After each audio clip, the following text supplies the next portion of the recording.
बिस्मिल्लाहिर्रहमानिर्रहीम वमन अहसनु क़ौलन मिम्मन दआ इलल्लाहि व अमिल सालिहन व क़ाल इन्ननी मिनल मुस्लिमीन वला तस्तविल हसनतु वलस्सय्यिअ इदफ़अ बिल्लती हिय अहसनु फ़इज़ल्लज़ी बैनक व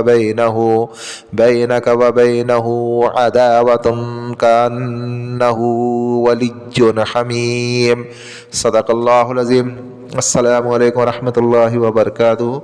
जैसा कि आज आप टाइटल पे देख रहे हैं, सूरह जिन का आमिल बनना और अमल, मुजर्रबुल मुजर्रब अमल, पार्ट नंबर 6। अब इसमें क्या होता है कि आप इसके आमिल भी बन जाते हो और आप इसका अमल भी हो जाता है। समझे, दोनों चीज़ें हो जाती है। बस आपका रूहानी पावर अच्छा होना चाहिए। अगर रूहानी पावर अच्छा होगा तो आप के साथ अमल भी हो जाता है, यानी आप इस आमिल के अमल भी बन जाते हो, यानी आपके सामने चीज़ तस्खीर भी हो जाती है। और अगर रूहानी पावर अगर कमज़ोर होता है तो आप आमिल बन जाते हो। ये दो चीज़ें होती है, आमिल भी बन जाते हो और अमल भी हो जाता है। अगर रूहानी पावर अच्छा है, बातिनी आँख खुली है, तो आप इसके आमिल के साथ साथ, एक होता है आमिल बनना और एक होता है अमल होना। यानी कोई चीज़ की ज़कात देते हो, उसके अय्याम तक के मखसूस तादाद तक के जब पढ़ते हो, जब वो उस मियार पे पहुंच जाता है, उस तादाद पे पहुंच जाता है, तो उसे कहते हैं ज़कात। तो इसमें अमल नहीं होता है, ज़कात अलग होती है, अमल अलग होता है। तो इसमें अगर रूहानी पावर अच्छा है, आपकी बातिनी आँख खुली है, तो आप इसके साथ आमिल बनने के साथ साथ आपके साथ ये अमल भी हो जाता है, यानी चीज़ भी आपके सामने तस्खीर हो जाती है, चीज़ भी आपको हासिल हो जाती है। अगर रूहानी पावर अगर कमज़ोर है तो आप आमिल बन जाते हो। यानी दो में से एक ना एक चीज़ होती है, या तो आमिल बनना होता है या अमल होता है, या दोनों चीज़ हो जाती है। आप आमिल भी बन जाते हो और अमल भी आपका हो जाता है, दोनों चीज़ें हो जाती है अगर आपका रूहानी पावर अच्छा है, आपका बातिनी आँख खुला है तो। अब इस अमल को आप उरूज माह में किसी भी जुमेरात से कर सकते हो। उरूज माह में आप जुमेरात की रात से आपको इस अमल को करना है। इसमें कोई परहेज़ जलाली परहेज़ जमाली नहीं है, बस खाली एक ही है कि सुन्नत व शरीयत की पाबंदी करना है, नमाज़ों की पाबंदी करना है, और अपनी अहलिया से यानी अपनी वाइफ के साथ हम बिस्तरी नहीं करना है जब तक कि आपका अमल चल रहा है। यह अमल 40 रातों का है और 40 रातों तक के आपको औरत से अलहदगी इख्तियार करना है। और आपको बाज़ार जाना है, बाज़ार से आपको ऊद लेकर के आना है।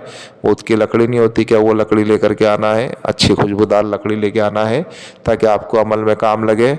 और आपको गुलाब इतर लेके आना है। गुलाब इतर आपको इस्तेमाल करना है अमल के दौरान, 40 रातों तक के आपको गुलाब इतर इस्तेमाल करना है।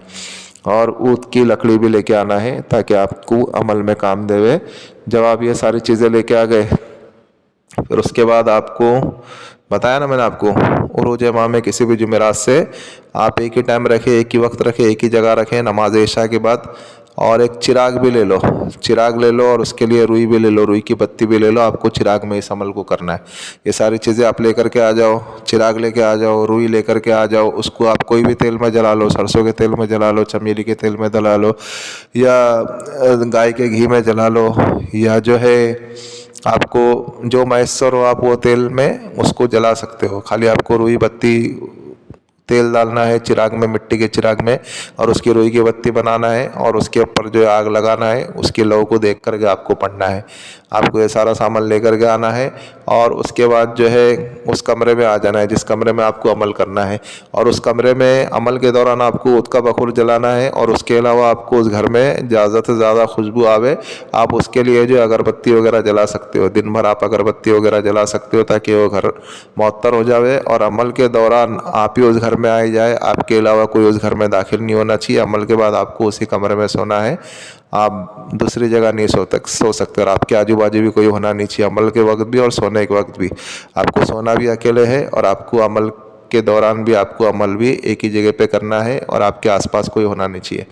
अभी जिस घर में कर रहे हो, घर पाक साफ़ होना चाहिए, कपड़े पाक साफ़ होना चाहिए, बावजू होकर के बैठे, किबला रुख होकर के बैठे, अपने जिस्म के ऊपर अच्छी खुशबू लगावे। और उसके बाद जो है अपना जिस्मानी इशार करे, जिस्मानी इशार भी करना है इसमें, और ज़मीनी इशार भी करना है। और इशार के अंदर ही बखूर रहेगा, फिर से बता रहा हूँ, इशार के अंदर बखूर रहेगा, इशार के अंदर आपका इतर रहेगा।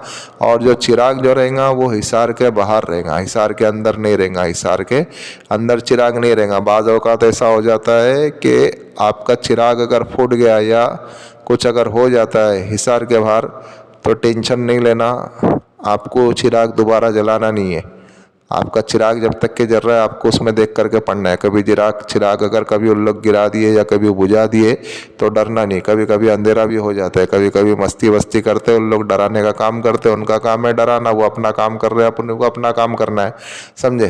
तो इसके बाद जो आपको चिराग को बाहर रखना है और अपना हिसार करना है। हिसार करने का तरीका क्या है, अव्वल आखिर 11 मरतबा दरूद इब्राहिम पढ़ेंगे और इसमें जो है 11 मरतबा आयतुल कुर्सी पढ़ेंगे और चारों गुल को 3-3 मरतबा पढ़ेंगे और अपने दोनों हाथों के ऊपर फूकेंगे और उसके बाद जो अपने सीने के ऊपर फूकेंगे और फिर अपने दोनों हाथों के ऊपर फूकेंगे और सारे जिस्म के ऊपर हाथ फेर लेंगे जहाँ तक कि अपना हाथ जाता है। ये जिस्मानी इशार हो गया। इसी तरीके से आपको ज़मीनी इशार भी करना है। ज़मीनी इशार भी आपको अव्वल आखिर 11 मरतबा दरूद इब्राहिम, 11 मरतबा आयतुल कुर्सी और चारों गुल को 3-3 मरतबा पढ़ करके चाकू के ऊपर, चाकू जो होता है ना, चाकू के ऊपर नया चाकू आपको लेके आना है। इसमें नया चाकू लेके आना है और नए चाकू के ऊपर जो नोक होंगी उसके ऊपर आपको दम करना है और वो दम करके बड़ा हिसार लगाना है, बड़ा दायरा लगाना है और उसके अंदर आपको बैठ जाना है। जब आप बैठ गए फिर आपको क्या करना है करके आपको अमल स्टार्ट करना है। उस घर में अंधेरा होना चाहिए, सिर्फ चिराग की रोशनी जलना चाहिए, उसमें ही आपको अमल पढ़ना है और अमल भी वाइट लिबास में पढ़ना है। हाँ, और आप जो जा नमाज बिछाओ, जा नमाज अगर वाइट मिलती है तो बेहतर है, अगर नहीं मिलती है वाइट तो फिर आप कोई भी कलर की जा नमाज बिछा सकते हो। बस बाकी आपका कपड़ा वाइट होना चाहिए, आपकी टोपी भी वाइट होना चाहिए। आपको किबला रुख होकर के बैठेंगे, इशार कर लिए, फिर उसके बाद आपको जो चिराग जो जलाएंगे, चिराग की लौ को देख करके आपको पढ़ना है अव्वल आखिर 11 मरतबा दरूद इब्राहिम और 21 मरतबा सूरह जिन मुकम्मल पढ़ना है। सूरह जिन पूरी मुकम्मल पढ़ना है। जब आप 21 मरतबा पढ़ लेंगे तो ये एक दिन का अमल हो गया। अव्वल आखिर 11 मरतबा दरूद इब्राहिम पढ़ेंगे, 21 मरतबा सूरह जिन पूरी मुकम्मल पढ़ेंगे, ये एक दिन का अमल हुआ। इसी तरीके से आपको 40 रातों तक के एक ही टाइम, एक ही वक्त, एक ही जगह पे करना है। जब आपके 25 से 26 रातें गुजरना शुरू हो जाएंगी अमल की, उसके बाद से डरावनी शक्लें दिखना शुरू हो जाएंगी, हैबतनाक शक्लें दिखने शुरू हो जाएंगी, डरावनी आवाज़ें आना शुरू हो जाएंगी। बहुत सी चीज़ें, कोई घर में है कोई घर में नहीं है, साए नज़र आएंगे, सारी चीज़ें नज़र आएंगी।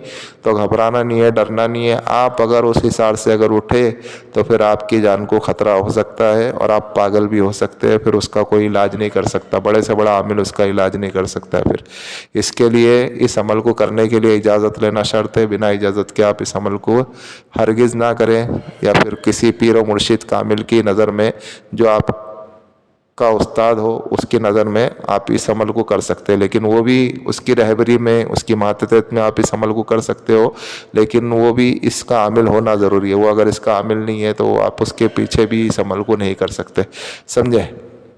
फिर जब आपका अमल हो जाएगा तो सारी चीज़ें जब नज़र आएंगी, जब आखिरी दिन होगा 40 रात, जब आपके अमल पूरे हो जाएंगे तो वहाँ पे जिन्नात आकर के बैठ जाएंगे। तो फिर जब जिन्नात आवे तो फिर आपसे जो सलाम करेंगे आपको उससे ही मुआहदा तय करना है। आपकी पढ़ाई हुई बात, पढ़ाई होने से पहले आपको बात नहीं करना है। ये यहाँ पे इसके लिए बता रहा हूँ। एक अमल कर रहे थे भाई साहब हमारे ही चैनल से देख करके, तो कुछ 21 दिन का अमल था, 21 दिन का या 18 दिन का अमल था शायद, बहरहाल 21 दिन का ही था शायद, 21 दिन या 17 दिन का अमल था। तो जिन्नात हाजिर हो गया था, कुछ 15वें दिन के ऊपर जिन्नात हाजिर हो गए थे और वो हिसार के बाहर बैठे थे। तो उनसे बात करना ये शुरू कर दिए, हालांकि वो बात नहीं कर रहा है, हालांकि वो जिन इनसे बात नहीं कर रहा है और ये उनसे बात करना शुरू कर दिए। समझे कि अमल पूरा हो गया, चीज़ हाजिर हो गई, वो अपना चुपचाप बैठे ले, वो उसको देख रहे, और ये इन्होंने अपनी तादाद को यानी अपनी पढ़ाई को रोक करके उनसे बात करना शुरू कर दी। तो उनका अमल वहीं पे ख़त्म हो गया। अभी क्या हुआ करके कि अभी जो है ना, अभी वो चीज़ जो है ना उनको सिर्फ दिखती है लेकिन उनसे बात नहीं करती है, क्योंकि वो पूरी तरीके से तस्खीर में नहीं हुई। तो अभी उनको वापस से दोबारा अमल करना पड़ेगा। तो इसके लिए आपकी पढ़ाई, आपकी तादाद जब तक के मुकम्मल नहीं होती है, भले से अगर चीज़ अगर आपके सामने आकर के बैठी है, कोई भी मौकिलात, जिन्नात हो, हमजाद हो, परी हो, जो चीज़ का आप अमल कर रहे हो, चीज़ अगर सामने आकर के अगर बैठ गई, आपका अमल का आखिरी दिन हो या आपका अमल का बीच का दिन हो, कितने भी दिन हो, आपको उनसे पहल नहीं करनी है, आपको उनसे बात करना ही नहीं है जब तक कि आपकी तादाद नहीं हो जाती है। आपकी तादाद भी अगर हो जाती है ना तो भी पहल आपको नहीं करनी है, पहल उनको करने दो। वो आपसे बात करेंगे, समझे, क्योंकि आपकी पढ़ाई से वो आपके पास आए हैं, आप उनके पास नहीं गए। तो ये पढ़ाई की बरकत है और ये पढ़ाई की ताकत है, अल्लाह के कलाम की ताकत है कि उनको जो है आपके सामने आने के ऊपर मजबूर होना पड़ता है, समझे। तो वो आपसे बात करेंगे, आप अगर पहल करोगे तो फिर मज़ा नहीं आएंगे, फिर आपका काम नहीं हुआ है। और वो जब कमज़ोर होती है ना चीज़, तो वो ख़ुद जो है इंसान से बात करती है, आमिल से बात करती है। जब अगर आमिल से अगर ख़ुद होकर के अगर बात कर ली तो समझ लो आपका अमल कामयाब हो गया। फिर दूसरे दिन आपको अमल करने की ज़रूरत नहीं है। जैसे अगर 40 दिन का अमल है, यहाँ पे आपको बता रहा हूँ 40 दिन का अमल है और आपसे 20वें दिन पे वो चीज़ हाजिर हो गई। अभी आपकी जिस दिन की तादाद है 20वें दिन की आपकी तादाद पूरी मुकम्मल करो और फिर देखो वो चीज़ बैठी है, वो जो हाजिरात है वो बैठी है, वो आपसे बात करती है कि नहीं करती है। अगर वो बात कर रही है तो ठीक है, आप बात करो। अगर वो बात नहीं करती है तो आप भी बात मत करो। आपकी पढ़ाई के बाद देखो वो वहाँ से उठ के जा रहा है, जारी है कि आपसे बात कर रही है। अगर वो आपकी पढ़ाई मुकम्मल हो गई है और उसके बाद भी अगर वो बैठी है, फिर वो अगर आपसे अगर बात कर लेती है, सारी शराइत तय हो जाती है, फिर उसके बाद आपको 21वें दिन से अमल करने की ज़रूरत नहीं है। अगर मुआहिदा तय हो गया, अगर हाजिरात ने आपसे बात कर ली, सारी चीज़ें तय हो गई, फिर आपको अमल करने की ज़रूरत नहीं है। और साथ ही साथ में आपको जब आप अगर कोई भी अमल अगर करते हो ना, आपको अगर अमल में अगर कामयाबी अगर मिल जाती है, मुआहिदा तय वही हो जाता है, फिर उसके बाद आपको उनसे ये पूछना है कि इस अमल का कोई सदका है क्या। तो वो खुद बता देंगे आपको। अगर सदका होगा तो सदका देना ज़रूरी है, अगर सदका नहीं दोगे तो आगे चल के आपके अहल वयाल को और आपको भी तकलीफ़ हो सकती है। इसके लिए जब मुआहिदा तय हो जावे, आने जाने का तरीका पूछ ले हुए, सारी शराइत तय हो जावे, उसके बाद आपको इनसे पूछना है कि इस अमल का कोई सदका है क्या, या तुम्हारे नाम का कोई सदका है क्या, इस अमल की कोई ज़कात है या कोई सदका है तो मैं उसको पूरा कर दूँ। क्योंकि ये सारी चीज़ें जो है हर आमिल नहीं बताते। आप अगर ये चीज़ अगर नहीं पूछोगे उनसे तो फिर जो है आपको आगे चल के तकलीफ़ हो सकती है, समझे। भले से आप उसके आमिल हो तो भी आपको तकलीफ़ होगी, आपके अहल वयाल को भी तकलीफ़ हो सकती है, समझे। तो इसके लिए हर अमल के बाद आप उनसे कामयाबी अगर मिल जाती है तो आपको उनसे पूछना ज़रूरी है। और बहुत से अमल में ऐसा भी होता है कि सदका नहीं होता है, लेकिन फिर भी आप अगर कोई चीज़ की अगर तस्खीर होती है, कोई चीज़ अगर हाजिर होती है तो आप उनसे पूछ लो कि इस अमल का कोई सदका है क्या, तो वो आपको बता देंगे, तो आप वो सदका कर लेना, फिर वो आपके ताबे में आ जाएंगे। और इनसे जब शराइत तय करें तो सही से तय करें, हर चीज़ देख कर के तय करें ताकि वो लंबे समय तक के आपके काम देवे। बस यही कुछ अमल है, आप इस अमल को करें और दुआए खैर में हमें भी याद रखें। और भाई ये जो हमारा रूहानी वज़ीफ़ा चैनल है, आप इसको सपोर्ट करें, सब्सक्राइब करें। जिन लोगों ने सब्सक्राइब कर दिया बेल आइकन को भी ऑन कर दे ताकि इससे हमारे न्यू आने वाली वीडियो का नोटिफिकेशन मिलता रहे।